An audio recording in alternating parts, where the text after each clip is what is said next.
What's going on, everybody? This is Ethan Bice. This is 4 Hours to Lincoln, where I talk all Husker sports, week in, week out. And we had a fantastic 2 days of baseball. Well, the first day sucked, but the second day was pretty awesome.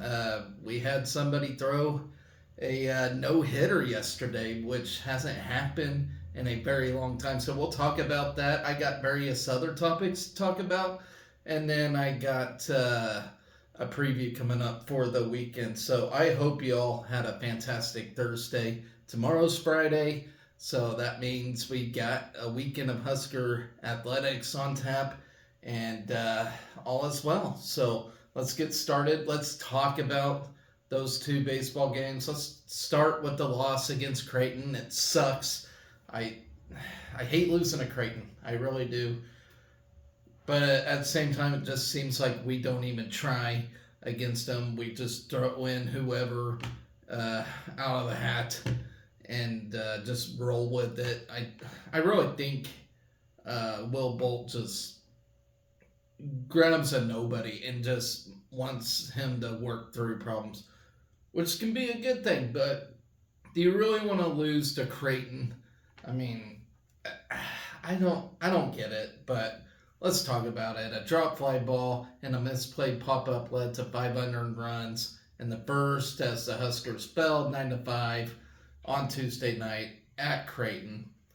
Nebraska totaled 5 runs on 9 hits with an error, while Creighton tallied up 9 runs on 13 hits. Now, I will say this: Creighton is 31-11. They got a great record. Um, Josh Karen finished 2 for 4 with a double and RBI, while Cody Bradford and Rhett Stokes each launched a solo home runs. Riley Silva and Josh Overbeek both tallied hits, while Cole Evans drove in the other Husker run.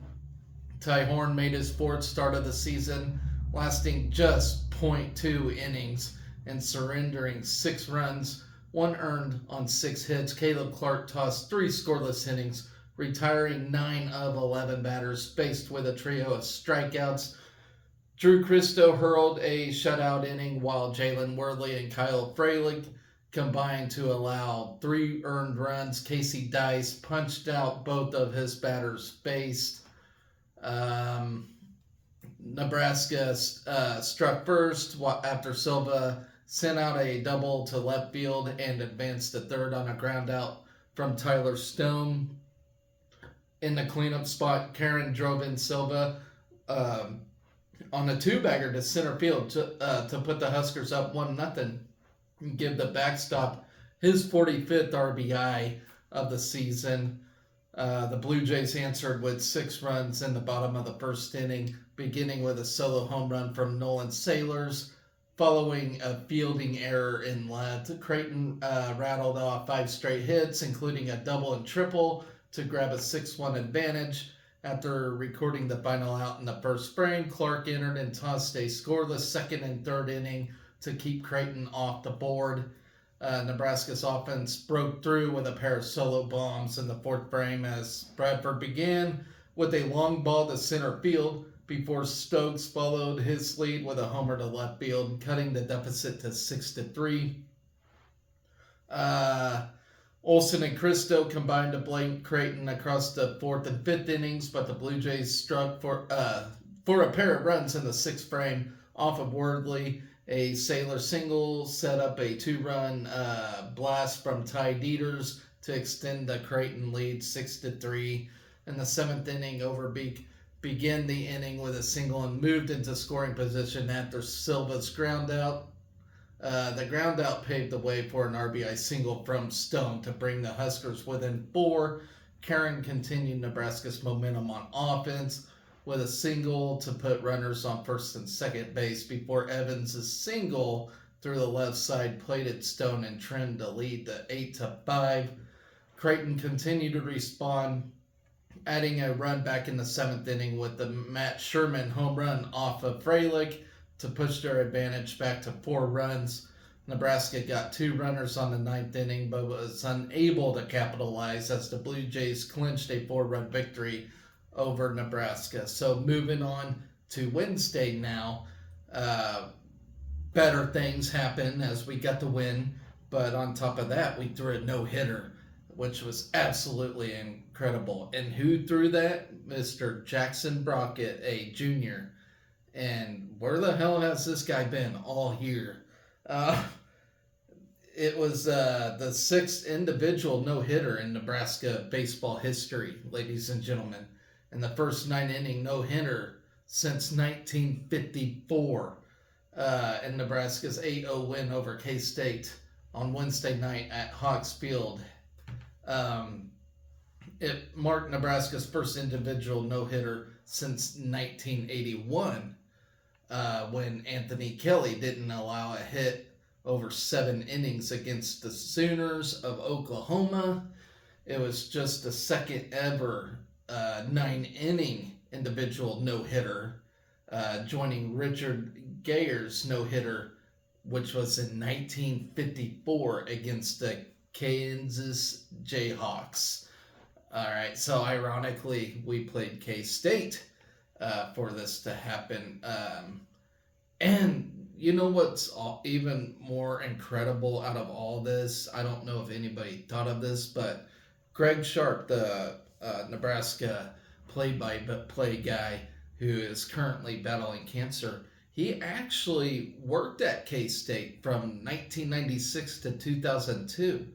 And, this was the night Nebraska decided to wear a patch for him. And, playing against K-State, and we did that. I think that was incredible what we just did. It's almost a storybook ending to a game, Sometimes there's things bigger than sports, and, I really think that's a cool story to begin with Greg Sharp, and I mean, having the cancer ain't cool, obviously, but just irony in all of this, throwing a no-hitter, playing for a guy, that's battling this terrible illness, and, I think that's really cool, So, awesome stuff. I think not only did baseball need this, but we just need a feel-good story, And hey, don't mind the pretty flowers here. This was for my wife from her work. So yeah, I got pretty flowers here to join me on the show, but ignore them. They are my wife's. Okay. In the first start of the season, Brockett posted a career high of 12 strikeouts on 107 pitches, which is the most punchouts by a Husker since Will Walsh last season. Let's see. The outing was the second complete game shutout by a Nebraska pitcher this season, joining Brett Sears, who tossed a 2-hitter against Ohio State earlier this season. Nebraska, who is now 28-15, not a bad record, but it certainly could be better. They totaled 8 runs on 12 hits and an error, while K-State was held without a run or hit with 2 errors. And K-State is now 26-18, by the way.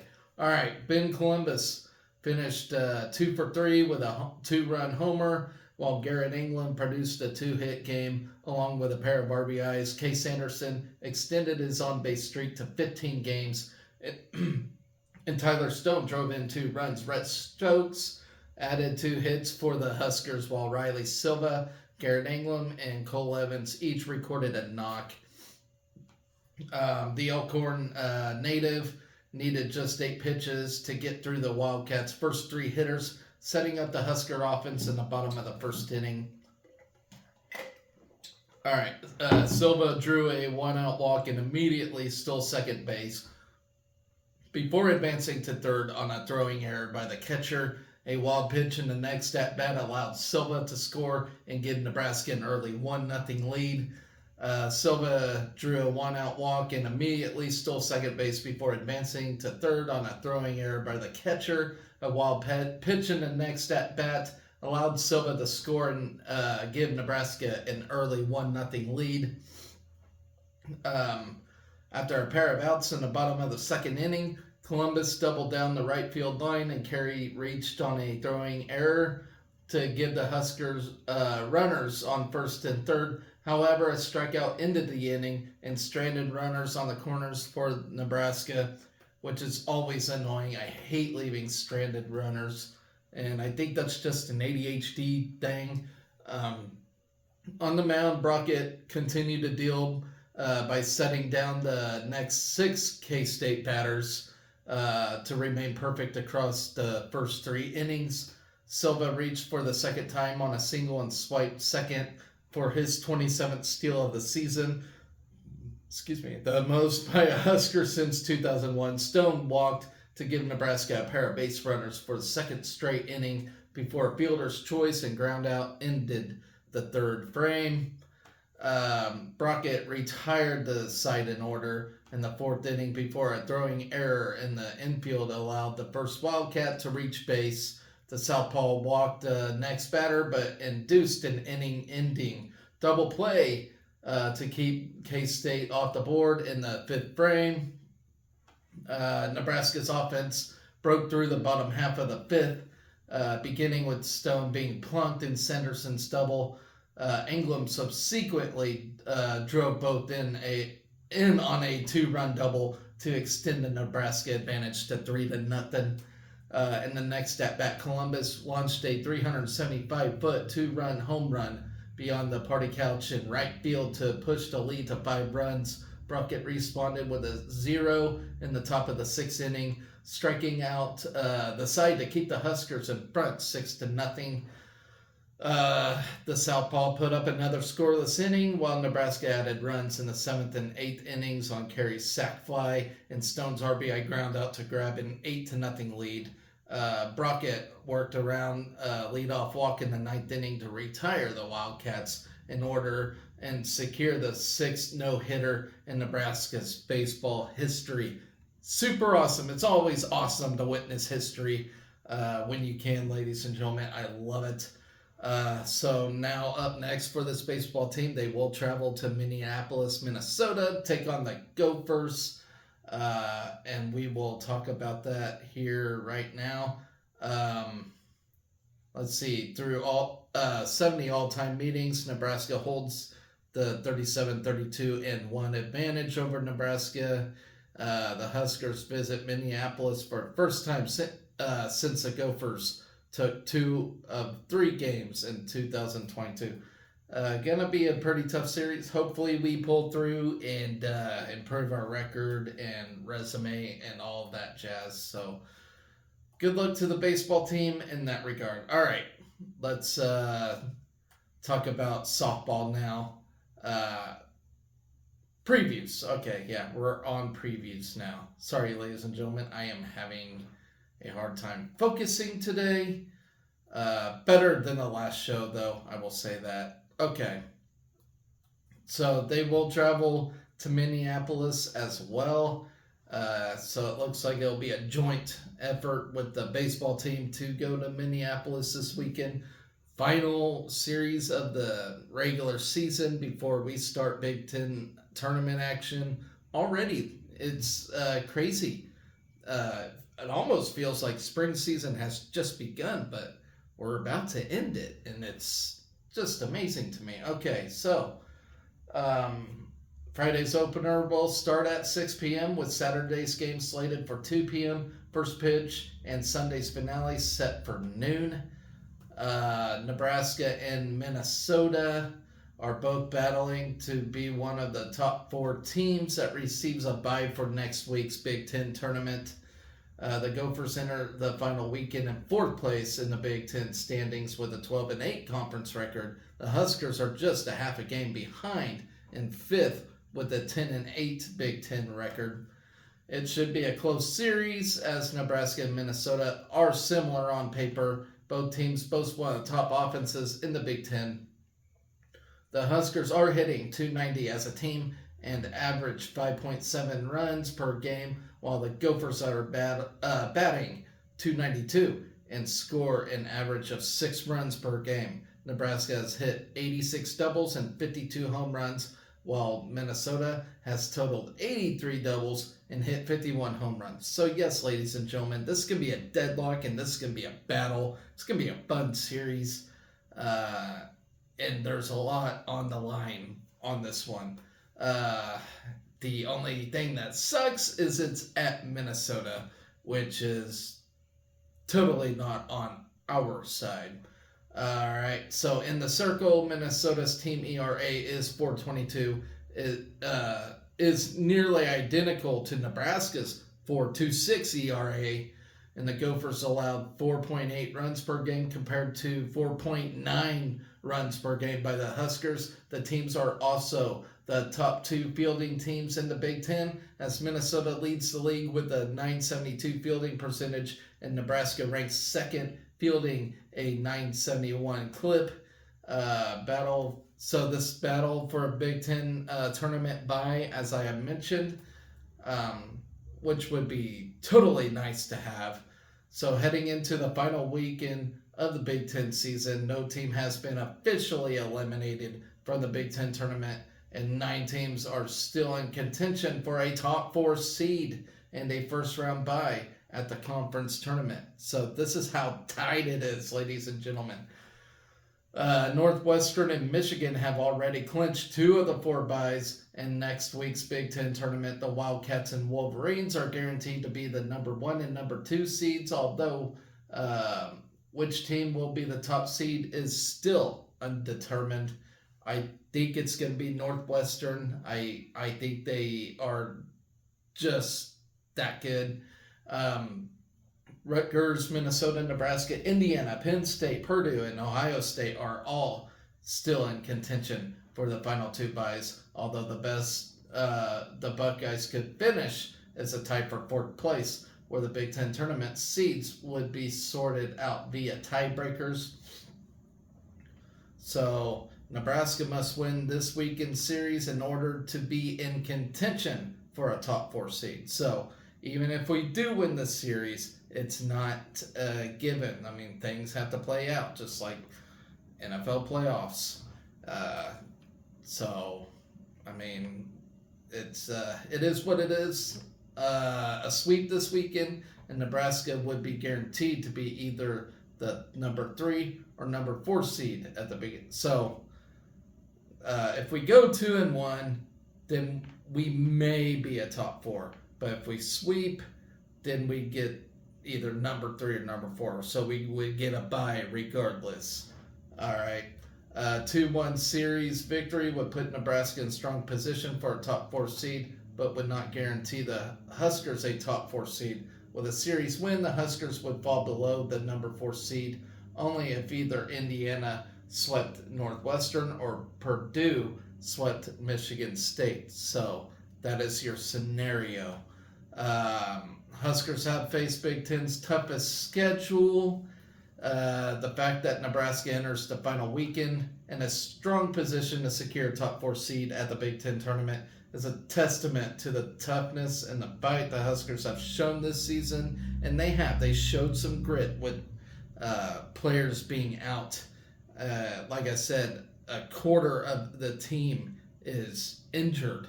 So we are having to pull some people that we didn't think we were needing to pull.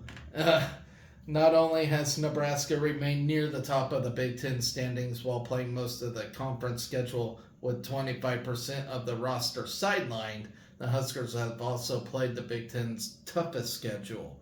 So that, to me, ladies and gentlemen, does speak volumes. We have had to pull our weight. And I have mentioned it before. We've had some baddies on our schedule. In Wednesday's RPI ranking, Nebraska had the number 38 strength of schedule in the country. The Huskers have faced the toughest schedule this season of any Big Ten team, according to the RPI, as Purdue ranks second with a number 43 strength of schedule. In conference play, Nebraska and Ohio State are the only Big Ten teams to have played or will play each of the top 4 teams in the current conference standings.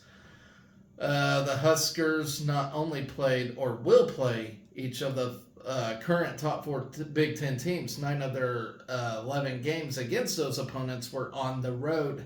Nebraska hosted only Northwestern in its fourth series against the top four teams, but the third game of that series was unable to be completed after Nebraska built a 5-0 lead after 3 innings, which I'm still pretty salty about. I really don't like that decision. Okay, on the flip side, Nebraska only played 4 games against the current bottom 4 teams in the conference standings, which Maryland and Nebraska are the only 2 teams who have played or will play fewer than 5 games against the bottom 4 teams in the Big Ten standings.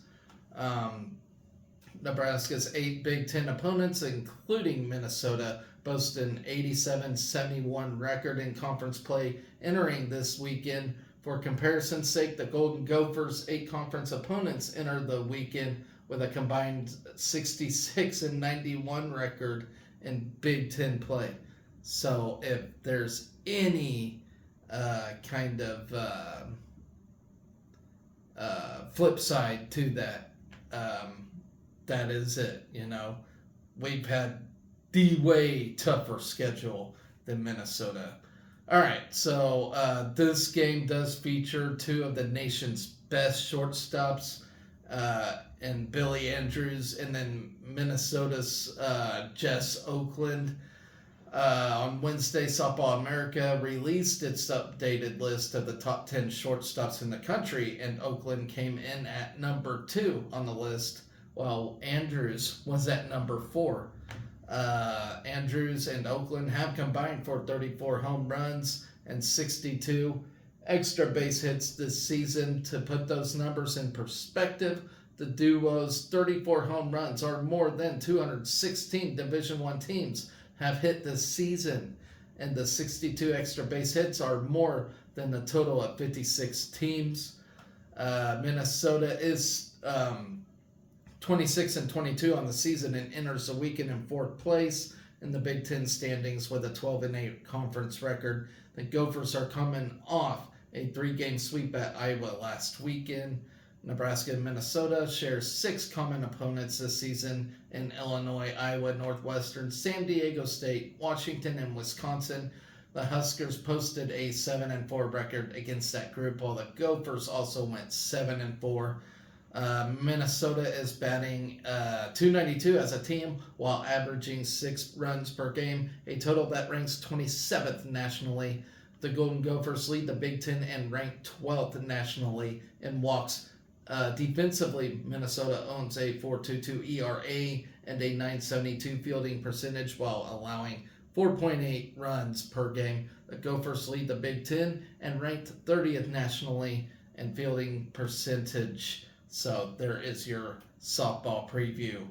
All right. Let's see. Where am I at now? Okay.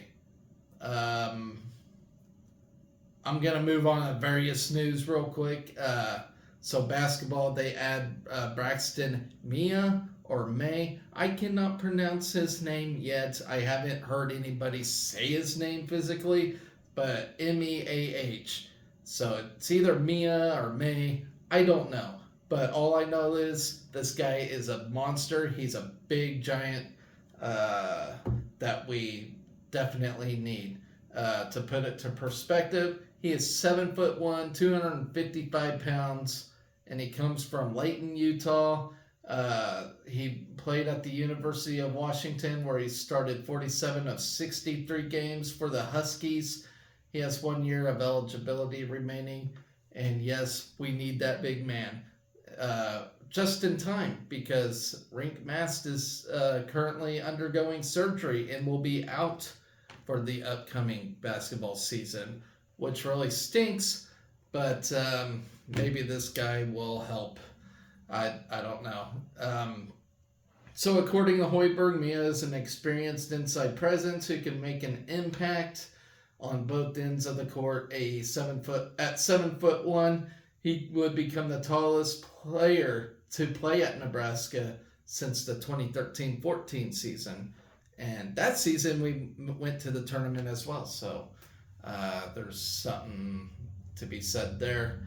Um, and then there's a lot more stuff to say about them, but for time's sake, I just wanted to get that out there and let you guys know we got a monster on the team. All right.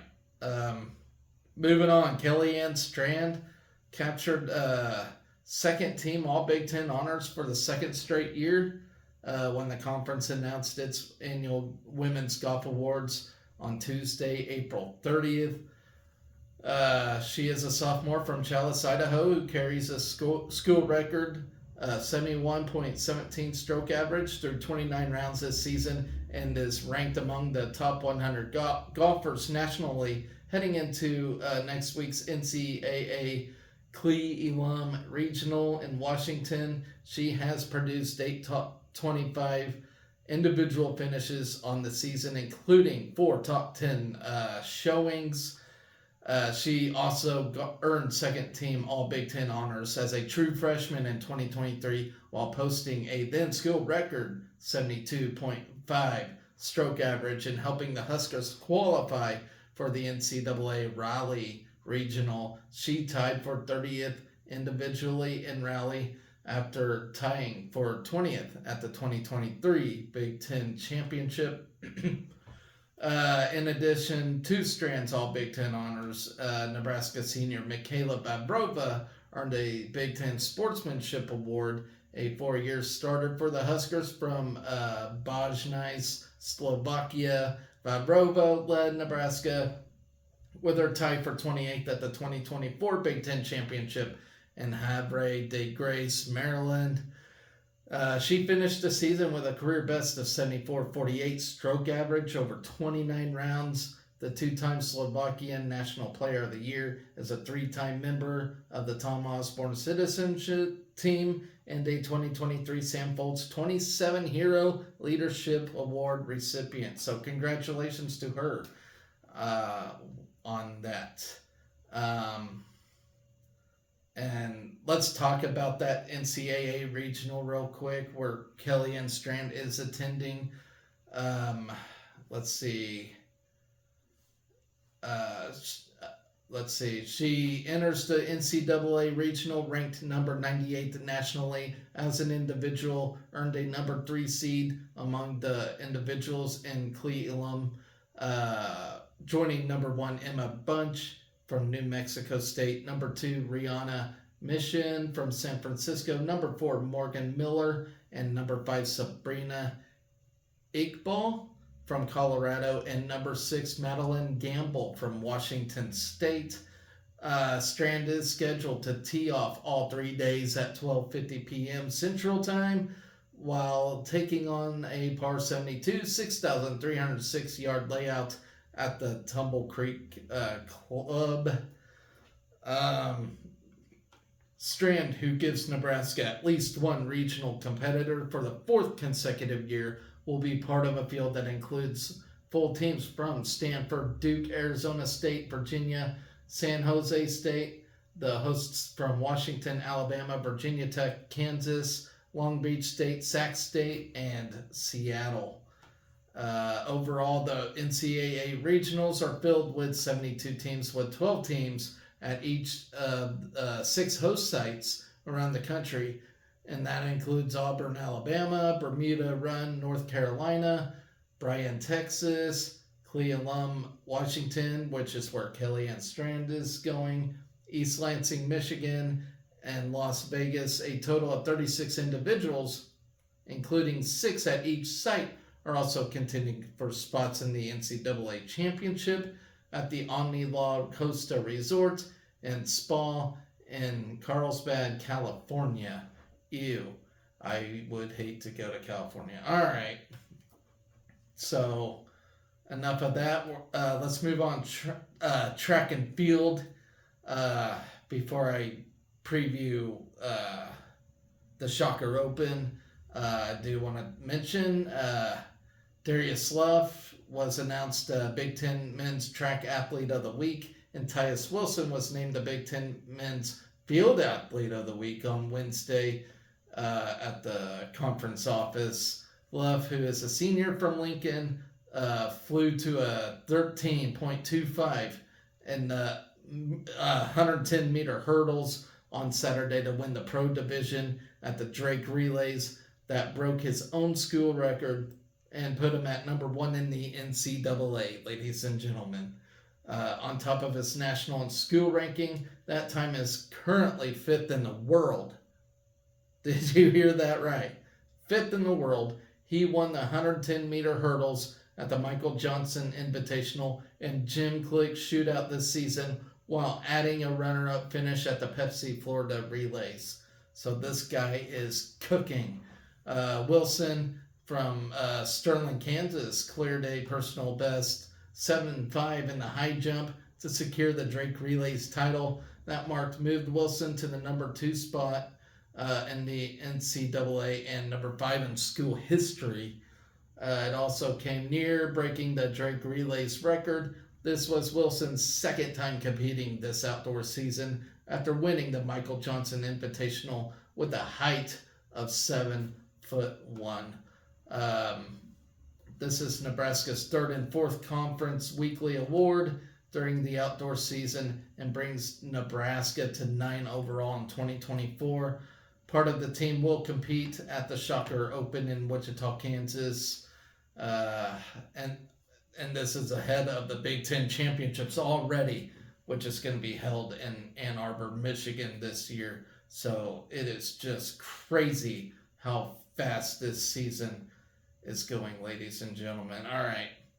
So Nebraska track and field, as I mentioned, is heading to Wichita. And of course, that starts tomorrow. I'll be working at the time, so I will not be able to attend or watch. It's too bad because it would be a lot of fun to see Darius Love and his speed in firsthand in person. That would be amazing. So, Huskers will look to improve marks ahead of next week's Big Ten Championships. Field events begin at 1:30. Running events start at 5 p.m. So I could maybe make it, but I don't know. All right. The following Huskers have either improved their marks or cracked the all-time top 10 outdoor charts at Nebraska this season. And I'm not going to go over their numbers. I'm just going to list the names. You got Darius Love, Henry Zimmerman, Tyus Wilson, Nico Schultz, Tyler Brown, Kavian Kerr. You got the sprint medley relay, which consists of Pierce, Wilson, Bryan, and Schultz. The 4x400 meter relay that consists of Pierce, Kaland, Schultz, and Bryant, Brian McQuillan, Halevi Carlson, Kayla Meyer, Mine DeClerc, Amelia Flint, Mine DeClerc again, Darby Thomas, Berlin Schultz, Cami Garabian, Ali Bainbridge, and Nico Serra, Rihanna Phipps, Johanna Ives, Amelia Flint, Ashley McElmurray, and the sprint medley relay, which consists of D-Bomb, Walker again, and Schultz, or Schutz. It's Berlin Schutz, ladies and gentlemen. I just have a bad habit of calling her Schultz. There's no L in her name, but I've been calling her Schultz this whole time, and it just kind of stuck. All right, so Nebraska is in the polls, ladies and gentlemen. Moved up 7 spots in the USTF CCCA Week 3 women's rankings, coming in at 4th. That marks the highest team ranking for the women's program since being number 4 in the 2006 final poll. The Nebraska men entered the polls for the first time during the outdoor season on Tuesday. They came in at 20th, while the women were ranked 13th. All right. The Nebraska women have posted 9 marks inside the top 20 nationally, while adding 16 Nebraska all-time marks. The men have posted 7 marks inside the top 20, while putting up 8 all-time marks. Reba Odabor threw an NCAA leading 191.10 in her javelin season debut at the Gym Click Shootout, while Nico Serra is 12th with the 177.11. Mirta Kulizic is ranked 14th with the 175.3. Emanuela Casade is at 15th in the event with the 175.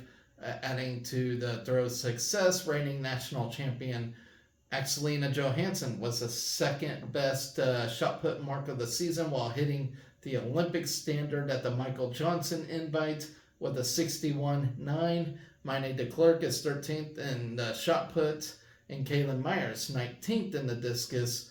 In the triple jump, Rihanna Phipps is 9th with a 43.10, and Ashley McElmurray is tied for 11th with a 43.9. So then on the men's side, Darius Luff is the top-ranked 110-meter hurdler after he ran a blazing 13:25, as I have mentioned earlier, and it is currently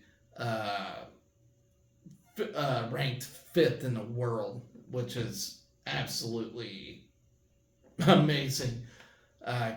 Considering Nebraska isn't known as being like a running school, we're more of a field event, but we got this Luff kid who is just amazing.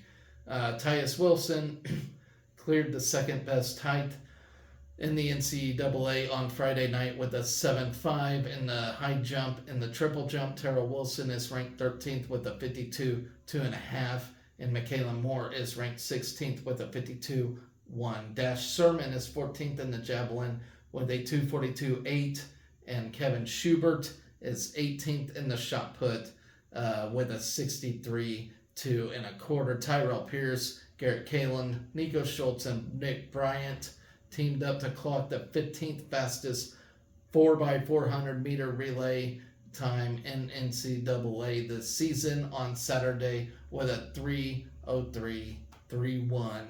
All right.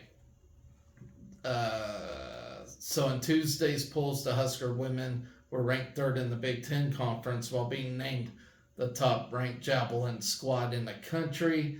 They are also number 2 triple jump and shot put, number 3 long jump, and number 5 discus group in the NCAA. The men were ranked 5th in the Big Ten, 3rd in the high jump, and 4th in the hammer throw on Tuesday. So, ladies and gentlemen, that is going to be it for my show. I hope you all have an awesome weekend. I will be back, I believe, on Saturday morning and then Sunday morning as well. And then next week's going to be a little dicey for me because next Friday I have to travel to Broken Bow, Nebraska to attend a nephew's graduation ceremony. So next weekend's going to be a little dicey. I will try to throw out content. So I don't know what next week's going to bring necessarily, but I will keep you all updated on that. But until next time, ladies and gentlemen, I hope you are all I can't even do my own sign off now. I hope you are all excellent to each other. Go Big Red.